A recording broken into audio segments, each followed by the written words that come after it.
ज्ञान का सागर चैनल में आपका स्वागत है। आज हम जो कहानी पढ़ने वाले हैं वह शिवानी द्वारा रचित कहानी सती है। तो हम सती कहानी को पढ़ेंगे और उस कहानी को पढ़ने से पहले हम थोड़ा इनका परिचय जान लें, क्योंकि लेखक या लेखिका का परिचय भी बहुत ज़रूरी होता है। कहानी पढ़ने से पहले लेखक या लेखिका का परिचय ज़रूरी होता है, क्योंकि उस आधार पर हम एक कंसेप्ट जो है बना लेते हैं उस रचनाकार के बारे में, उसकी भाषा शैली के बारे में हमें कुछ एक जानकारियाँ होती हैं। देखिए, शिवानी जी का वास्तविक नाम गौरा पंत था। अब गौरा पंत है तो आप जान सकते हैं इनका जन्म जो है अल्मोड़ा में ही हुआ है। तो लेकिन इस आधार पे हम तय नहीं करेंगे। इनका जन्म राजकोट गुजरात में हुआ था। थी तो पहाड़ की कुमाऊँ गढ़वाल की ब्राह्मण थी, लेकिन इनके जो एंसेस्टर लोग रहते थे, पिताजी लोग, ये सब वहीं पर रहते थे। तो इनका जन्म राजकोट गुजरात में 17 अक्टूबर सन 1923 में हुआ। शांति निकेतन, जो कि रविन्द्रनाथ टैगोर का जो स्थापित किया वो विश्वविद्यालय था, उसमें, और कलकत्ता विश्वविद्यालय में इन्होंने शिक्षा पाई। इनकी कहानियाँ प्रमुख पत्र पत्रिकाओं में प्रकाशित होती रहीं। शिवानी की मृत्यु जो है 79 वर्ष की आयु में 79 21 मार्च सन 2003 में हुई। ठीक है। इन्होंने कहानियाँ, उपन्यास और संस्मरण लिखे हैं। संस्मरण मतलब होता है किसी को याद करते हुए, जब हम मेमोरी जिसको कहते हैं, है ना, एक अंग्रेजी में जिसको बायोग्राफी, जीवनी कहते हैं, उसी तरह का संस्मरण होता है, लिखा है। इनकी उल्लेखनीय रचनाएं जो है विषकन्या है, करिए छिमा, लाल हवेली, अपराधिनी, पुष्पहार, 4 दिन, कथा संग्रह है इनका, ये 14 फेरे, कैजा, भैरवी, कृष्णकली, मायापुरी इनके उपन्यास हैं। देखिए, विषकन्या, करिए छिमा, लाल हवेली, अपराधिनी, पुष्पहार, 4 दिन, ये इनके कथा संग्रह है, यानी कहानियों का कलेक्शन है। 14 फेरे, कैजा, भैरवी, कृष्णकली, मायापुरी इनके उपन्यास हैं। इनकी जो कहानियाँ चर्चित हुई उसमें लाल हवेली, करिए छिमा के चीलगाड़ी, मधुयामिनी बहुत चर्चित हुई। अपनी रचनाओं में इन्होंने सामाजिक रूढ़ियों और आडंबरों पर करारा व्यंग्य किया है। आप इस चीज़ पर फोकस करिए। तो यह जो कहानी है सती, यह भी इसी तरह की कहानी है, और कहानी को बड़े मज़े से हम लोग पढ़ेंगे। आप भी मज़े से पढ़िएगा। चलिए शुरू किया जाए इस कहानी को। आपको जो है तकलीफ़ बहुत हो रही होगी, तो ज़्यादा मैं इसलिए कहानी पर ही आऊँ, है ना। गाड़ी ठसाठस भरी थी। स्टेशन पर तीर्थयात्रियों का उफान सा उमड़ रहा था। एक तो माघ की पुण्यतिथि में अर्ध कुंभ का मेला, उस पर प्रयाग स्टेशन। मैंने रिजर्वेशन स्लिप में अपना नाम ढूंढा और बड़ी तसल्ली से अन्य 3 नामों की सूची देखी। अर्ध कुंभ एक पूर्ण कुंभ लगता है, जिसको कुंभ कहा जाता है। अर्ध कुंभ यानी पूरा तरह से कुंभ नहीं होता है। जब संक्रांति होती है तो विशेष संक्रांति तिथियों पर कुंभ का मेला जो है लगता है। ठीक है, सूर्य की संक्रांति होती है तो कुंभ का मेला जो है 4 स्थानों पर लगता है। प्रयागराज, जिसको पहले इलाहाबाद कहते थे, पुराना नाम प्रयागराज था, अभी भी प्रयागराज है, पहले इलाहाबाद था। प्रयागराज, नासिक और उज्जैन और उत्तराखंड में हरिद्वार है। ये 4 जगहों पर कुंभ लगता है। तो अर्ध कुंभ का मेला था। उस पर जो है प्रयाग स्टेशन जो था, प्रयाग पर ऐसे ही स्टेशन पे भीड़ रहती इलाहाबाद के, उन्होंने रिजर्वेशन स्लिप में अपना नाम ढूंढा और बड़ी तसल्ली से अन्य 3 नामों की सूची देखी, यानी उनके साथ जो लिस्ट लगी हुई थी उन और तीनों यात्रियों को उन्होंने देख लिया, कौन उनके साथ रहने वाले हैं। चलिए, तीनों महिलाएं ही थीं। पुरुष सहयात्रियों के नासिका गर्जन से तो छुट्टी मिली। इनको इसलिए लगा कि चलो अच्छा हुआ, बढ़िया हुआ, महिलाएं हैं तीनों। अगर पुरुष होते, अगर ये आदमी अगर होते तो ये नासिका गर्जन यानी खर्राटे भर के जो सोते हैं, है ना, लोगों का आदत होती है लोगों की सोने की, पुरुष ही नहीं अधिकांश लोग जो है खर्राटे मार कर सोते हैं तो दूसरों को डिस्टर्ब करते हैं। तो लेखिका को लगा चलो अच्छा ही हुआ, कम से कम मैं बच तो गई, है ना। तो उसमें से 3 महिलाओं में से कह रही हैं कि 2 महिलाएं आ चुकी थी।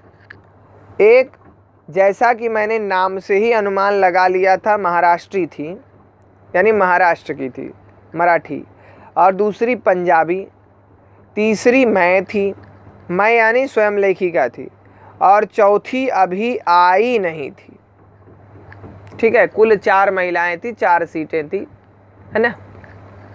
ये पुराने मॉडल वाली रेलगाड़ी है। अभी मत समझ लेना भाई कि अभी तो बाएं दाएं मिला करके 6 सीटें होती हैं रिजर्वेशन में, है ना, वो मत लगा लेना। 4 सीटें पहले होती थी, 2 इधर 2 उधर, बीच वाली सीट नहीं होती थी। उस समय रेलवे को इतना कमाना नहीं था ना, 2 इधर 2 उधर होती थी। अभी 3 इधर 3 उधर होती है ना। तो मैं एक ही दिन के लिए बाहर जा रही थी और इसी से एक छोटा बटुआ ही साथ में था। बटुआ यानी बैग, है ना, पर्स, हैंड बैग कहेंगे, है ना, महिलाओं का जो हैंड बैग होता है वो। आसपास बिखरे दोनों महिलाओं के भारी भरकम सूटकेस, स्टील के बक्स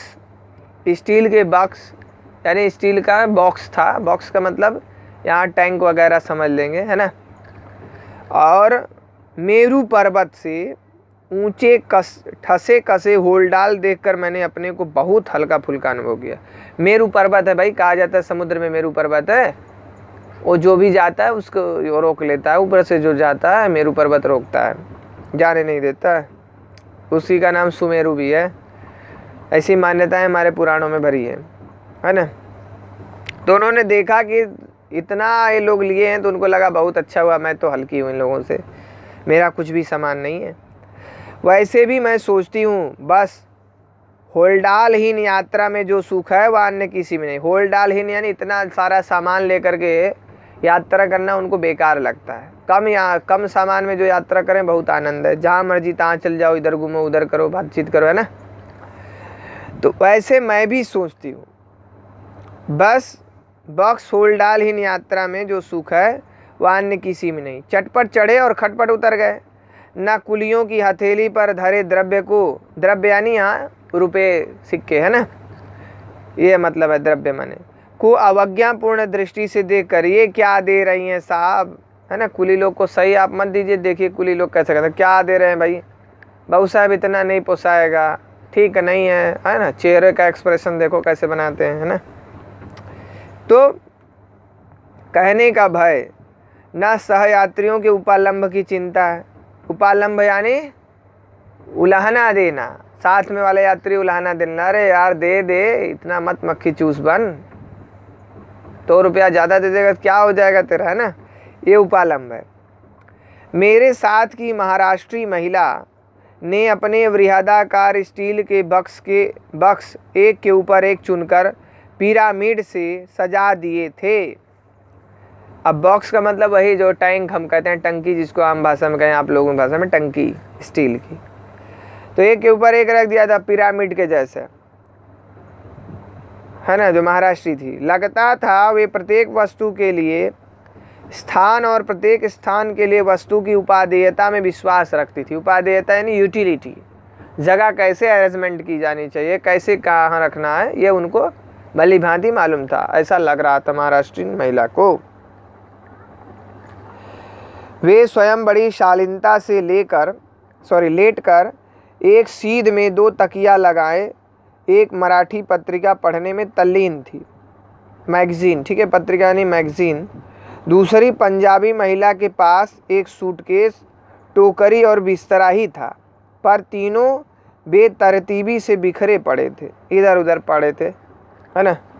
उनका एक सुराही दान यानी पहले ट्रेन में लोग यात्रा करते थे तो अपना पानी उनी लेके चलते थे, तो सुराही लोग भी लेकर के पानी चलते थे गाड़ियों में।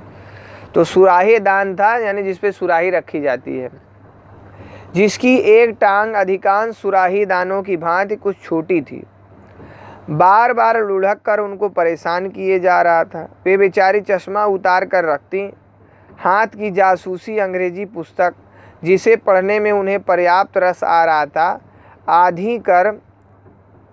औंधी कर बर्थ पर टिकाती, यानी हम जैसे ये पुस्तक पढ़ रहे हैं हम इसको अब ऐसे पलट दें और इसे टिका दें, है ना, ऐसे जो है टिकाती। झुंझला कर सुराही दान ठिकाने से लगाकर जैसे ही हाथ की पुस्तक में रस की डुबकी लगाती कि सुराही दान फिर लुढ़क जाता। मुझे उनकी उलझन देखकर बड़ी हंसी आ रही थी, लेखिका कह रही हैं।